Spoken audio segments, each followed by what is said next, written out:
Let's take a closer look right now at the argument. The states challenging the White House do not want the travel ban to be reinstated. Dan Springer has that part of the story tonight from Seattle.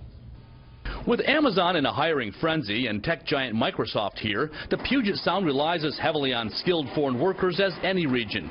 In filing its lawsuit against President Trump's temporary travel ban from 7 countries with majority Muslim populations, the state of Washington cited its impact on companies and the economy. The president is not adhering to the Constitution when it comes to his executive action. It's my responsibility as Attorney General to defend the rule of law. Expedia, the world's largest online travel company, which is based in Seattle, filed a declaration opposing the executive order. It claims 1,000 passport holders from the 7 affected countries currently have flights booked to and from the U.S. The company wrote, Expedia believes that the executive order jeopardizes its corporate mission and could have a detrimental impact on its business and employees, as well as the broader U.S. and global travel and tourism industry. Amazon also joined the lawsuit, stating it has 49 employees born in one of the banned countries, as well as 7 people who are up for jobs. The legal challenge was filed just before the Trump administration clarified that legal permanent residents are not restricted.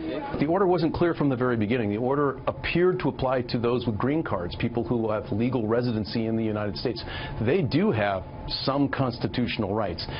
Washington's other argument on why it has standing has to do with its public universities, which courts have ruled are extensions of the state. The University of Washington has 95 students from affected countries, while Washington State University has 135.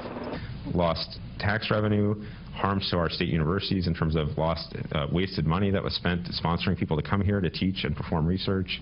In its latest brief, Washington's lawyers say restoring the Trump ban would create more chaos, just as travel has resumed. But critics of the lawsuit say it's all about politics and point to shrill statements from the Democratic governor.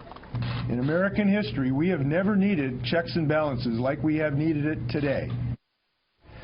The state of Minnesota signed on to Washington's lawsuit, and the state of Oregon is attempting to do the same. Oral arguments just began a few moments ago, and they are being conducted over the phone because all 3 judges are in their chambers in different parts of the West. According to the spokesman for the Ninth Circuit Court, a ruling is not expected today, but most likely later this week. Bill? Dan, thank you for that. Dan Springer's in Seattle.